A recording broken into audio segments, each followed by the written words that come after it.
I have known Zach for a long time, going back to our days in EdTech publishing, and I'm really happy to have him on the show. Over the past 15 years, Zach has been a driving force in educational technology. He's been leading product innovation at places like Everfi, Straighterline, and other companies that have just shaped how millions of students learn across K-12, higher education, and workforce development. Today, Zach runs Brightway, where he helps mission-driven organizations harness AI to scale their impact, streamline ops, and help stay ahead in a rapidly changing world.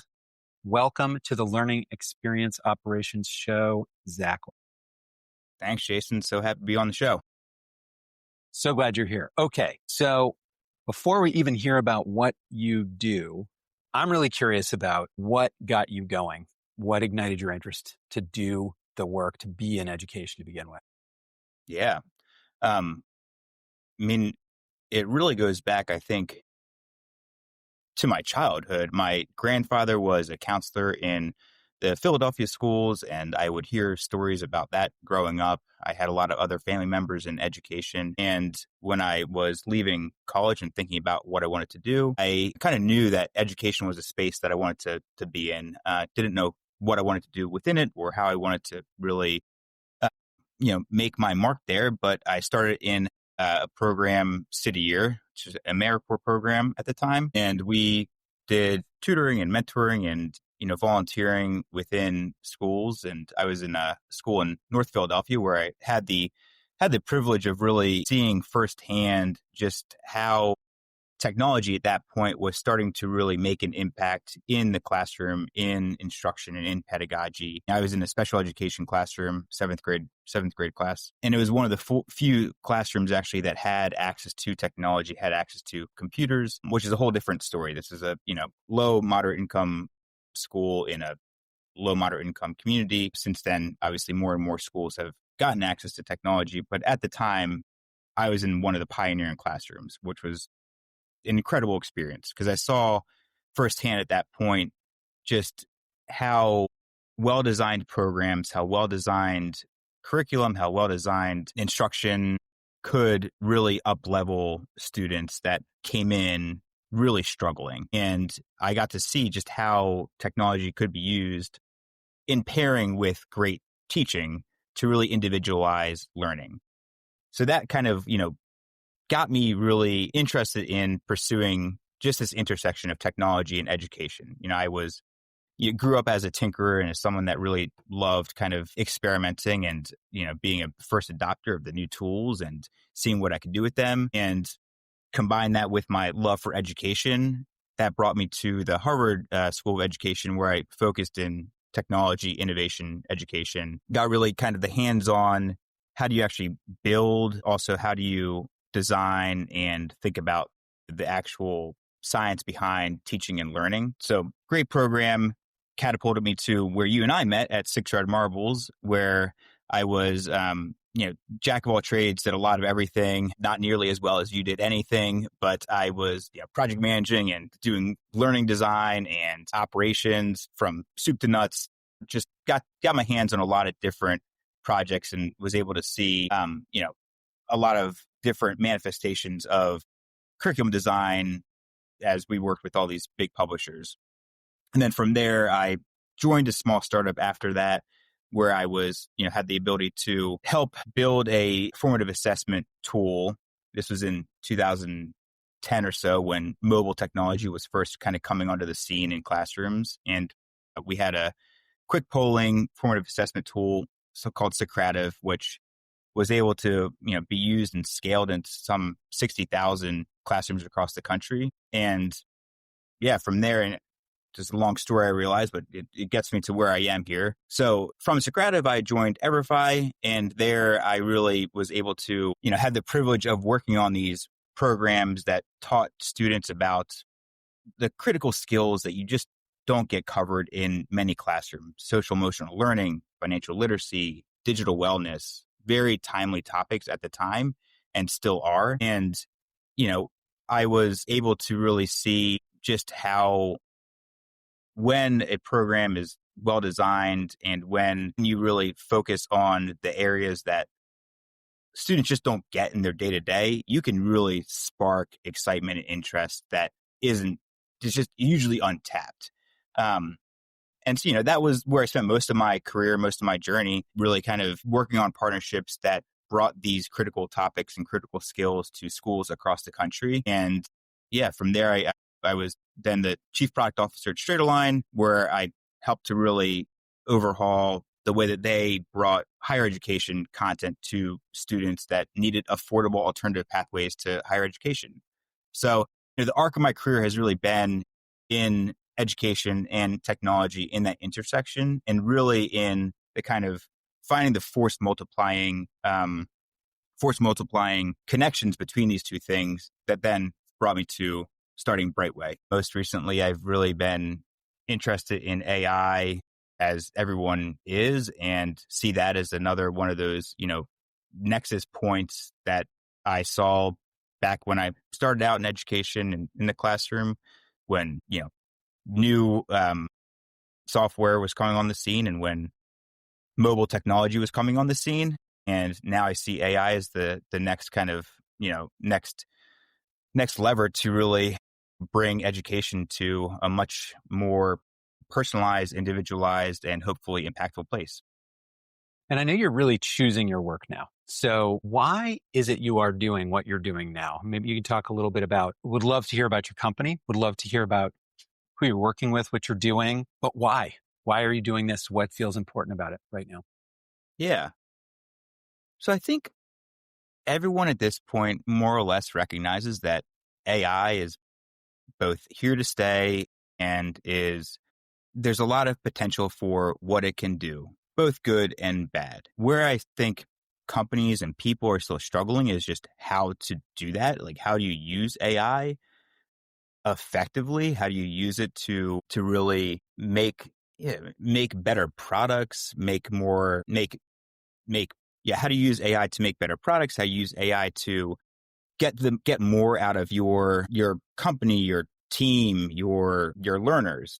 And I think it's a space where like there's a lot of like both navel gazing, people thinking, oh, we can use it for X, Y, and Z, but then a lot of also kind of like hands flailing as you try it out and then discover it's not doing exactly what you think it should be doing, or it's not it's not making the difference that you want it to make. And I think this is most applicable for the companies that often can't afford also like having specialists on their team or in their organizations to really be the AI experts, to really kind of up level their business, to get all of the like promised gains of AI out of it. Right. And me, coming from mission minded companies and working in nonprofits and really caring a lot about, what I'm producing and what we're kind of bringing to the world, I thought this is an area where,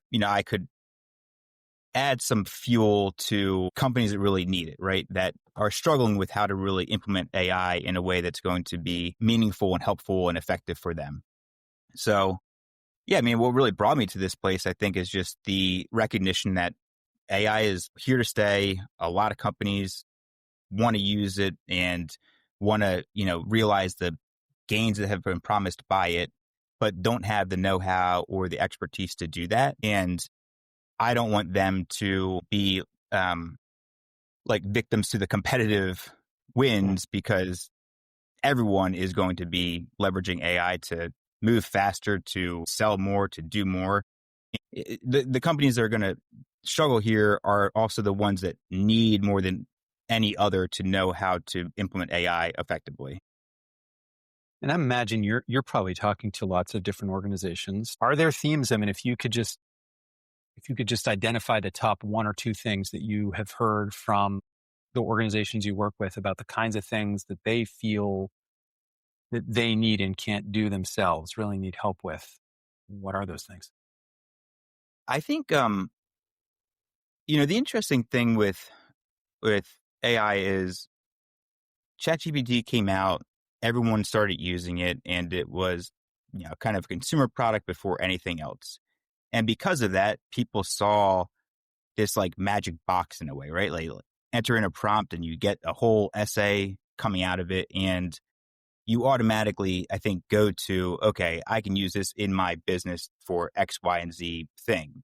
But then once you actually start using it in your context, you discover pretty quickly that it's not as easy as that, right? Like it's a brain, but it requires the right input to really produce the output that is most effective and most tailored to your organization, to your context.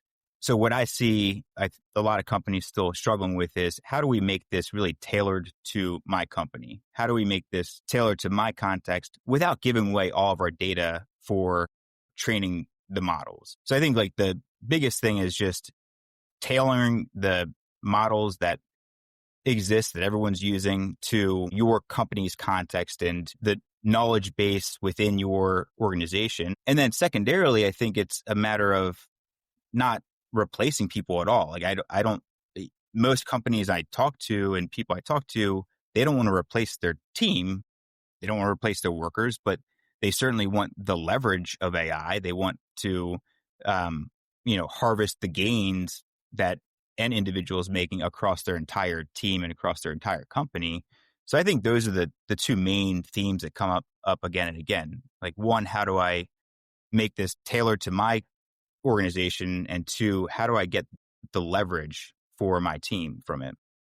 So when an organization identifies a new place where they can use AI or they can put in an automation, what does the path look like from Joey has an idea to it's on the sprint board and they're actually really, really building it, or you're building it with them? I mean, who's involved in that process? Who gets to say yes? Who needs to weigh in? Who gets to say no? Yeah, great question. A lot of nuance there, and depends a lot on the specific use case. So just to kind of take it at a high level, from the jump, we help organizations with their kind of initial audit. Like you have to have a goal in mind, and you have to have the business value in mind to begin with, right? You can't just come in and say, we're going to use AI to, automate all of our communication to our entire list serve of customers. Like that's too big a problem, right? You have to break it down into something that is more manageable and still, high leverage. And by that, I mean, where we often help companies or individuals is to say, okay, back up.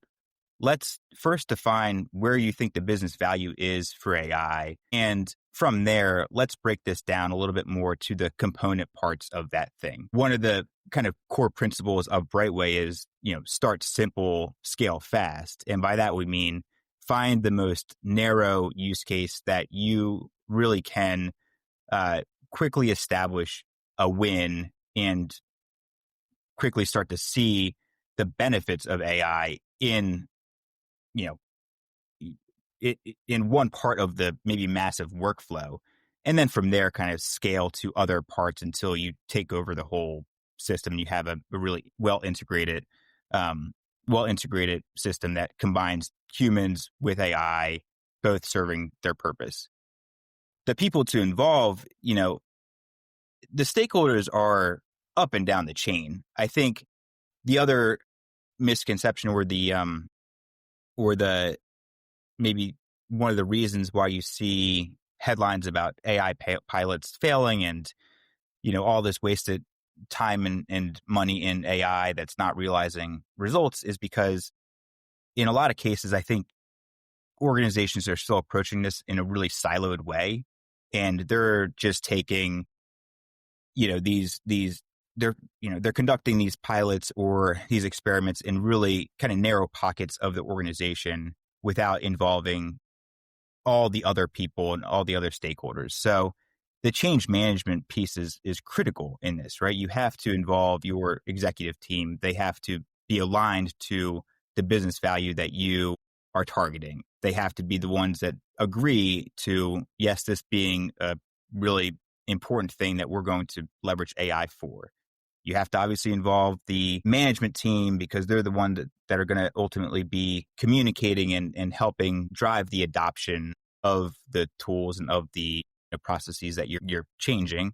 And then, of course, you need the frontline team and the contributors who are understandably guarded at times, right? They don't want this thing to come in that is going to replace them. And you have to really be mindful of the hesitancies there and constantly communicate and truthfully communicate that this is not about replacement. This is about how do you just get more out of your day to day? Like, how do you free up your time that is going towards otherwise maybe repetitive things to go towards more high value things for the organization? I think the principles are always like start simple, scale fast, involve everybody at the right level, and really make sure that you are incorporating that change management piece into the process. I love that you're talking about communication and culture and starting small. And there has been some really interesting literature recently about this. And I think it's also kind of confusing because there is a lot of fear about AI taking people's jobs and what it means for the future of work in general. But once you get something going, so once you have a pilot, the pilot is going well, you do have that buy-in. How does a pilot graduate into a durable workflow that just is now part of the organization going forward? This is going to sound intuitive and obvious, but it's really one step at a time, right? I think the critical thing is, let's imagine a content production workflow, and the steps throughout that are going to be the research behind the research of the topics that you want to produce content for, the defining of the objectives, the scoping and sequence of all those topics and lessons from start to finish, then the actual content production, the reviews, the handoffs from one person to the next. So that could be a 20-step workflow that you could map out. And really, what I kind of remind people always is, let's start with just like a sliver of this workflow, the thing that is the most repetitive and the least valuable piece of it that we can offload to the technology.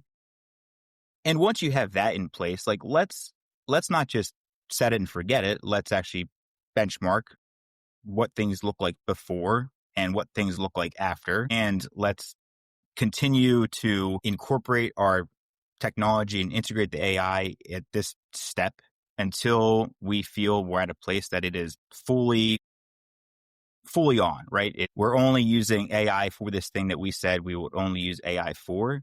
And then from there, you can look back at that process from start to finish and identify the other nodes along it where there's another opportunity for AI to kind of help speed things up, make things more efficient, take some of the responsibility off of the team that could go towards higher value work. So this is interesting. I think there's a little bit of a trade-off that's kind of embedded in your answer there. So on the one hand, there's time savings of AI. On the other hand, you are introducing into your organization, if I understand what you're saying correctly, you are introducing a new stream of work, which is maintaining the system that you've built. Yeah. Right. And continuing to evolve it. And I think about this all the time. I think in my work, I think about what are the trade-offs of the things that I know how to do, that I can do, that now AI is helping out with. But that doesn't come at no expense, mostly in time. Certainly it can happen. There's, money, but it's time. The time to keep up with what's possible in the tools, to maintain the tools, to make sure that they're operating at the level of quality that you want them to. What are the trade-offs that you see? How do you advise your clients about how to manage those trade-offs and to anticipate that there are trade-offs? It's not just like sprinkling fairy dust over the problem. The problem disappears. It's just now the work is a little different, hopefully more efficient, but different. Yeah. I mean, I think the main thing is the work is different, right? I think Hmm. the thing that we all have to kind of come to terms with and that is still like shaking out is just how different is the work going to be, right? So for anyone that I'm working with, I do come in here for anyone I'm working with, I do come with the expectation that they're willing to change the roles a bit, right? They're willing Yeah. to adapt to the technology because if you're not, then you're just trying to plug like a new light bulb in an old grid. Mm. There needs to be a fundamental rethinking of how work gets done and what roles people have in this equation. Because in many cases, I think it's turning us more into, hopefully it's up leveling the work that we're doing and allowing us to think more critically and more strategically and have more time for that. But then the other side of that is then you also have to be a really great like editor and manager and delegator of the AI. Hmm. And you're not going to be working in the same way that you were working 5 years ago. You have to kind of for yourself rethink for yourself a little bit as an individual and then, as an organization, like what are the roles that I need right now for this new landscape? So I think the trade-off is you're right, it's kind of embedded in the technology and it's for every organization to kind of think of for themselves in like the dynamics that they're in. Hmm. How do you adapt your workforce for a world that is now moving so quickly, right? That, every day a new tool comes out that can do something that couldn't be done yesterday. Yeah. And you need people that can stay on top of that and know how to bring that into your organization. That could be its own role, right? And that's a role that didn't exist 2 years ago or even 6 months ago. I Yeah. think it's like the trade-offs are going to keep coming faster and faster, honestly. The organizations that do well, that thrive, are going to be the ones that are resilient, that are adaptable, that lean into that change instead of trying to hold out against it. And that's sort of just the mentality that I have going into my conversations with clients and into my kind of the way that I think about, what this means for companies. And on the flip side, what are the things that you are intentionally keeping manual that you just don't want to have any AI involved with? What are the things that maybe your clients have come to you with and with ideas of things that they want to do where you say, maybe just let the humans keep doing that for now? Yeah, I think the strategy piece. And by that I mean the only you know your company and its purpose, its vision, its mission, its values better than anyone. I know Brightways better than anyone. Certainly know it better than AI. What I'm not going to delegate to AI, to Claude, to GPT is, you know, help me think through the 5-year strategy for Brightway and how I navigate this space and how I think about where my value prop is. That's something I feel like you could delegate that to AI, certainly, but that's something I think you need to internalize for yourself. So I'd say like the distinction I draw, I guess, or the like first principle I use is what do I really need to internalize and think Mm. critically for myself about in order to have a really strong point of view perspective on this so that when and if I do engage AI in some of the component pieces of it, right? If I engage AI to help me come up with like a brand strategy, I need to have a really strong idea about what my brand is about and Mhm. what my organization's about. That's great. It leads me to a question that I had for you about strategy. For me, I feel like my crystal ball is broken.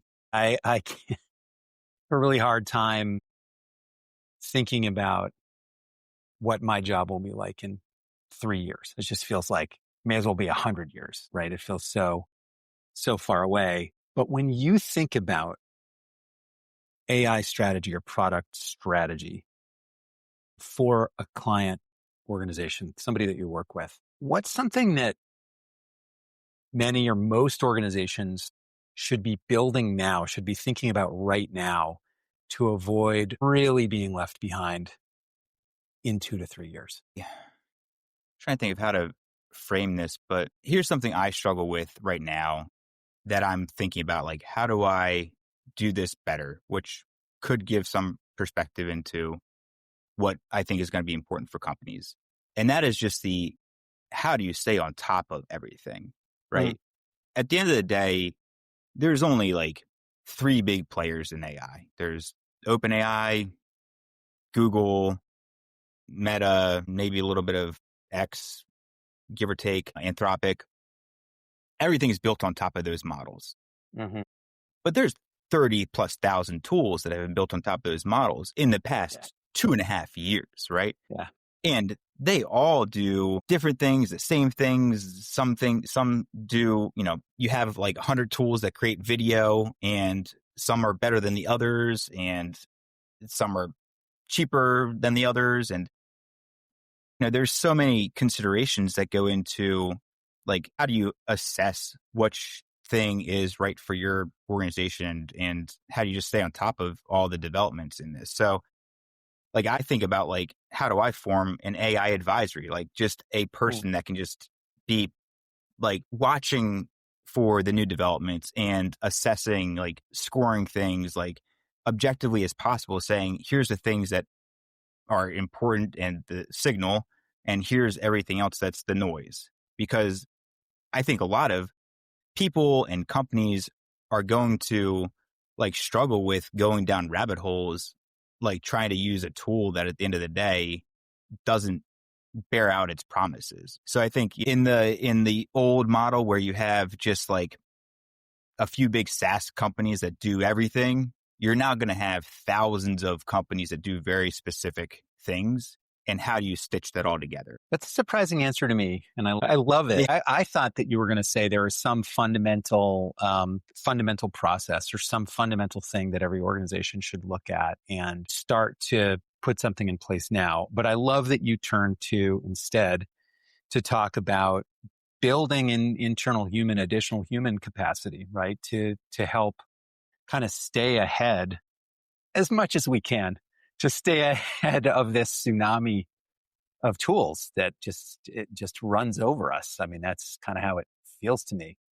I think my answer is similar in that it is maybe human, a little more human focused too, which is that I think now's a very, very good time to look at existing jobs and skill trees and think about how those things might change over the Mm, next couple of years. And I don't think we know exactly how they'll change, but I think if we put on kind of more of a hat where we think in terms of probabilities for the future, if somebody's a learning experience designer, there's some probability that they're going to need to have a lot more facility with data, right, in a deeper way than they have before.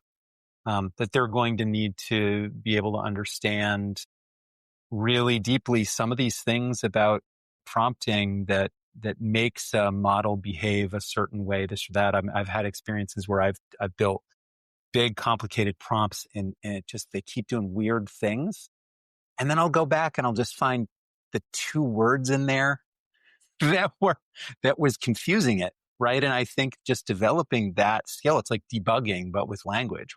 Finding those things. These are skills we don't have. I never learned. Nobody ever taught me how to do that. And I think figuring some of those things out is going to be critical, but really hard to know which ones are the right ones. well, that's also an interesting. One of the things I think a lot about is also, like, who's really well equipped to use AI. And I think it's paradoxical because you'd expect it to be the really technical people. But actually, I think it's the people that come from liberal arts backgrounds and the humanities, people that really understand, like, the precision of language and why that's really important, especially for, like, generative AI. We're not talking about agentic AI and, like, building automations, but when it comes to prompting and getting content from an LLM that is somewhat within the bounds of what you were envisioning, the people that are going to be really good at that are the people that read a lot, that write a lot, that actually are really really strong with language. The output is only as good as the input. Yeah. I'm feeling better and better these days about my English literature Yeah, major. exactly. That's right. Yeah. We were all told that my philosophy degree wasn't going to pan out to Right. anything, but Now, there you go. useless. Yeah, here Yeah. we are. All right. I feel like that we've showed them. Yeah. I have a thing that I do at the end of these conversations where I ask people one question that they want the next guest to answer. Let me get your question. Let me see if you have a question. What is a question you just want to ask an interesting person? Actually, I can tell you the next person I'm going to talk to is an entrepreneur. He teaches entrepreneurship. Would be a question you'd want for that person. Trying to think of an answer to a question I need answered from an entrepreneur professor, which are plenty. I guess just generally, how do we see startup culture, and what's different? What different skills and mindset does it take to be a successful entrepreneur now than it did 10, 15 years ago? That's great. Terrific. All right. So let me give you a question. This came from Brick Meyer. Brick is involved in a company called HeatSpring. I don't remember his exact title, but HeatSpring makes training specifically for people in clean energy technology. So it's really training people to build stuff in the green economy. Here's Brick's question. Looking beyond the current AI hype, when will we know that student learning has fundamentally changed because of AI? And what might be evidence of that change? Wow, that's a good one. It's a good one. I think we'll know when students are not just leaving school with the expectation that they can do the work that is available today, but it gets back to, first principles. Can they adapt? Can they be resilient? Can they pivot and pick up new skills and knowledge? And can they do that rapidly as the time calls for? So evidence of that, I think, is seeing students who can approach today's questions in really novel, thoughtful, critical ways that are not just like repeating something they've read or they heard about, that they're able to put together a lot of different domains in their answers and in the way that they approach the world. At the end of the day, I think we'll know when students aren't leaving school with like a single track in their mind and like a siloed, this is the domain I'm going to have expertise in, but really leaving with kind of flexible mindset, looking at AI and technology less as like replacement, more as another tool in their toolbox to navigate ever-changing waters. That's great. Zach, thank you so much for joining. Thank Really you. appreciate it. This has been Zach Wagner on the Learning Experience Operations Show. Thanks again for joining us. Maybe we'll do this again sometime. Would love that. Awesome. Thanks so much for All having right. me. This is fun. Thanks, Zach. Bye.